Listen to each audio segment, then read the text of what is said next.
سنی کی موت کیسی ہے، مومن کی موت، اس لیے کہ ہمارے نزدیک اہل ایمان وہی ہے جو عاشق رسول ہے، کیونکہ اللہ کے رسول صلی اللہ علیہ وآلہ وسلم نے فرمایا لا یؤمن احدکم حتی اکون احب الیہ من والدہ وولدہ والناس اجمعین، اور دوسرے مقام پر فرمایا لا یؤمن احدکم حتی اکون یقال انہ مجنون۔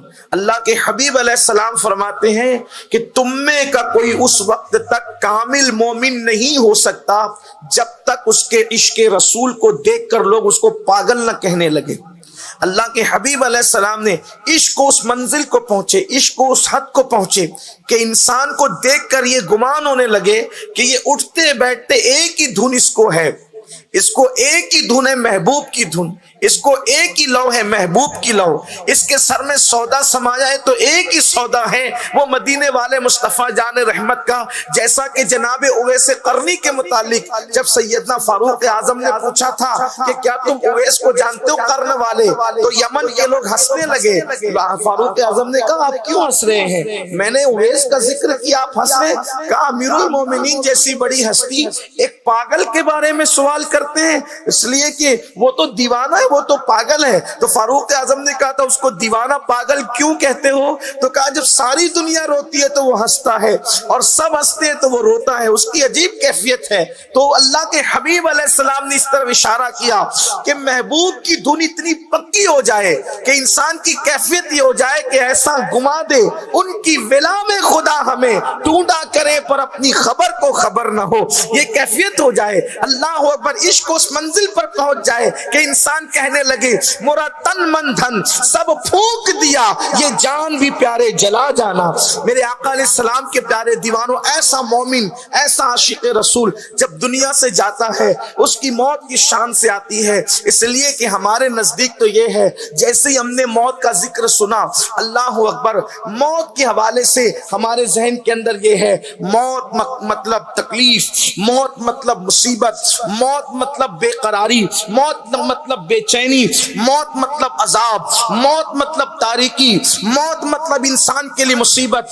یاد رکھیے یقیناً یہ ساری چیزیں ہیں، لیکن افسوس کی بات یہ ہے اللہ اکبر کہ واعظ نے ہمیں موت سے اتنا ڈرا دیا کہ اصل جو مومن کے موت کا تصور ہے ایک طرفہ بیان ہوا، دوسری طرف رہ گیا۔ اللہ اکبر، یقیناً فاسقوں کی موت ایسے ہی ہے جیسے آپ نے سنا ہے، کافروں کی موت ایسے ہی ہے جیسے آپ نے سنا ہے، لیکن آج ایک مومن کے احسان ثواب کے لیے محفل ہے تو ذرا مومن کی موت بھی تو سن لی جائے کہ مومن کی موت کیسی ہے۔ ایک ہی بات یاد رکھیے، حضور سے وفا کرے، حضور سے سچا عشق کرے، سب سے کٹ کر کے حضور کے ہو جائے، اسی طرح جو تصور سرکار مفتی اعظم نے دیا ہے، مجھے اپنی رحمت سے تو اپنا کر لے، سوا تیرے سب سے کنارہ کروں میں۔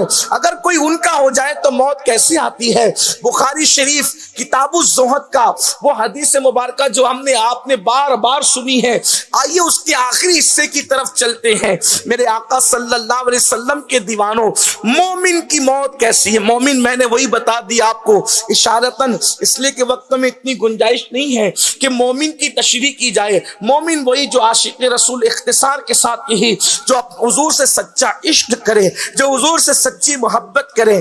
ہاں وہ اپنی نیند کے اندر فجر کی نماز ترک کرنے والا مومن نہیں، جو انسان اپنے آپ کو خود مومن سمجھتا ہے اور اپنی نیند پر فجر کی نماز قربان کر دیتا ہے، ایسا مومن نہیں، ایسا مومن نہیں جو اپنی آنکھوں کو عورتوں کا حسن دیکھنے کے لیے وقف کر دیتا ہے، ایسا مومن نہیں جو پاپ اور زنا کے اڈوں کو آباد کرتا ہے، ایسا مومن نہیں جو شراب کے اڈوں کو آباد کرتا ہے۔ مومن وہ جسے مصطفیٰ جان رحمت مومن کہے، ہاں وہی مومن جس کے بارے میں قرآن کہتا ہے قُل لِّلْمُؤْمِنِينَ يَغُضُّ مِنْ أَبْصَارِهِمْ، مومنوں کی شان تو یہ ہے کہ وہ اپنی نگاہوں کو نیچی رکھتے ہیں، کیونکہ اللہ نے فرمایا اے محبوب مومنوں سے کہہ دو کہ وہ اپنی نگاہوں کو نیچی رکھیں۔ وہ اپنی نگاہوں کو نیچی رکھنے والا مومن، وہ نماز کے وقت مسجدوں کو جانے والا مومن، وہ مصطفیٰ جان رحمت پہ درود پڑھنے والا مومن، وہ نیند ہی نہیں بلکہ اپنی جان سے زیادہ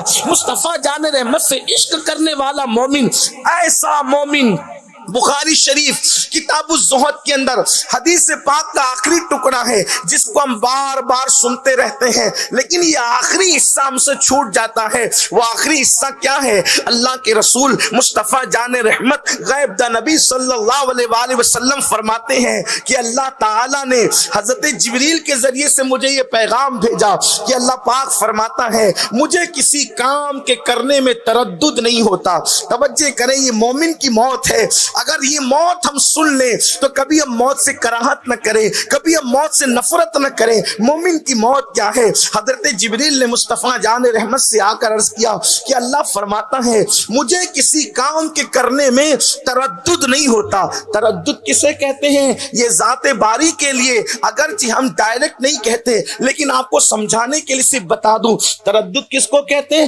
تردد کہتے ہیں، یہ اللہ کے لیے نہیں کہہ رہا ہوں، آپ کو سمجھانے کے لیے الگ سے کہہ رہا ہوں۔ تردد کہتے ہیں کسی کام کے کرنے میں انسان سوچے کہ میں یہ کام کروں کہ نہیں کروں۔ آپ کہتے ہیں نا یار مجھے تردد ہو رہا ہے کہ میں دبئی سے انڈیا جاؤں کہ نہیں جاؤں، میں محفل میں جاؤں کہ نہیں جاؤں، میں یہ کام کروں کہ نہیں کروں، اس کو کہتے تردد۔ اللہ اکبر، یعنی کسی کام کے کرنے پر انسان کے ذہن میں یہ بات آئے کہ یہ کام میں کروں کہ نہیں کروں، یہ ہے تردد کا مطلب۔ حالانکہ ہم اللہ کے لیے ادب کی وجہ سے اس معنی میں بات نہیں کرتے، لیکن چونکہ حدیث پاک میں آیا ہے ترددی، اللہ پاک فرماتا ہے مجھے کسی کام کے کرنے میں تردد نہیں ہوتا، سوائے ایک کام جب میں کرنے لگتا ہوں تو مجھے تردد ہوتا ہے۔ اللہ فرماتا ہے ترددی، کسی کام کے کرنے میں تردد نہیں ہوتا، لیکن ایک کام جب میں کرنے لگتا ہوں تو مجھے تردد ہوتا ہے۔ وہ اللہ جو کن کہہ کر کائنات پیدا کرے اسے تردد نہیں ہوتا، وہ اللہ جو زندہ سے مردہ اور مردے سے زندہ پیدا کرے اسے تردد نہیں ہوتا، وہ اللہ جو ابو جہل کے گھر میں اکرمہ جیسا صحابی پیدا کرے اسے تردد نہیں ہوتا، صحابی کے گھر میں یزید جیسا جہنمی پیدا کرے تردد نہیں ہوتا، نبی کے گھر میں کنعان جیسا پیدا کرے تردد نہیں ہوتا۔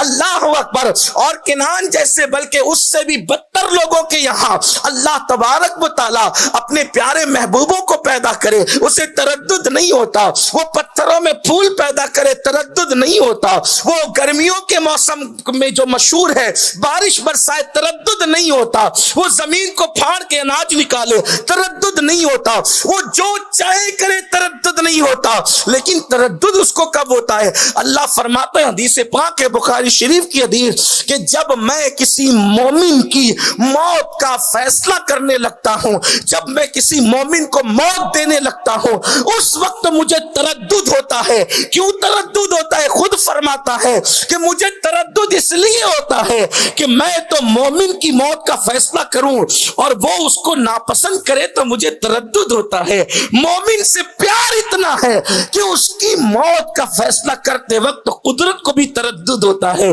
تو پھر پوچھا گیا کہ اللہ پھر تو کرتا کیا ہے؟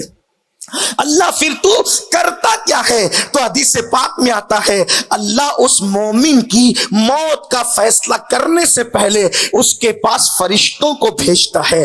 اللہ مومن کی موت کا فیصلہ کرنے سے پہلے وہ مومن جو میں نے بیان کیا، وہ مومن جسے قرآن مومن کہے، وہ مومن جسے حدیث مومن کہے، وہ مومن جسے مصطفیٰ جان رحمت مومن کہے، وہ مومن نہیں جس کو ہم اپنی طبیعت سے مومن کہے۔ تو میرے آقا علیہ السلام فرماتے ہیں جبریل کے ذریعے مجھے کہا گیا، جبریل نے بیان کیا، اللہ فرماتا ہے کہ پھر اس کے پاس فرشتے بھیجے جاتے ہیں، ایک دو فرشتے نہیں بلکہ فرشتوں کی جماعت آتی ہے جس کے مضمون کو قرآن یوں بیان کرتا ہے۔ اب قرآن دیکھو وہ مضمون بیان کر رہا ہے، دونوں مضامین آپ کو یکساں ملیں گے۔ دیکھیں قرآن کہتا ہے ان الذین قالوا ربنا اللہ ثم استقاموا تتنزل علیہم الملائکہ الا تخافوا ولا تحزنوا وابشروا بالجنۃ التي كنتم توعدون۔ اللہ فرماتا ہے میں اس کے پاس فرشتوں کی جماعت بھیجتا ہوں تتنزل علیہم الملائکہ، عربی کا قاعدہ ہے، ہر زبان کا قاعدہ الگ لیکن عربی کا قاعدہ الگ، ہر زبان میں واحد ہے اور جمع ہے، عربی زبان میں ایسا نہیں ہے۔ نمبر ایک، عربی میں واحد ہے، پھر تثنیہ ہے، پھر جمع ہے، پھر جمع قلت ہے، پھر جمع کثرت ہے، یہ عربی کا قاعدہ ہے۔ اب آپ دیکھیں، واحد تثنیہ، واحد ایک کے لیے، تثنیہ دو کے لیے، جمع قلت 1 سے لے کے 9 تک، اور جمع کثرت 10 سے لے کر کے پھر لا محدود، اس کو جمع کثرت کہتے ہیں۔ تو یہاں قرآن نے واحد نہیں کہا، تثنیہ نہیں کہا، جمع قلت نہیں کہا، بلکہ کیا کہا؟ تتنزل علیہم الملائکہ، کہ 1 2 8 9 فرشتے نہیں آتے، یعنی جمع قلت کا بھی سیگا نہیں بلکہ جمع کثرت کا سیگا ہے، یعنی اس مومن کے پاس ہزاروں فرشتوں کی جماعت آ جاتی ہے، مرنے سے پہلے اس کے پاس ہزاروں فرشتوں کی جماعت آتی ہے۔ لوگ کہتے ہیں یہ سب سے بھاگتا کیوں ہے، لوگ سوچتے ہیں یہ ملول کیوں ہے، لوگ سوچتے ہیں یہ سب سے جدا کیوں ہے۔ ارے نادان، اب اس کے سامنے وہ جو فرشتوں کا جلوہ ہے، حدیث پاک میں آتا ہے، جہاں تک اس کی نظر جاتی ہے وہاں تک اس کو فرشتوں کی قطار نظر آتی ہے۔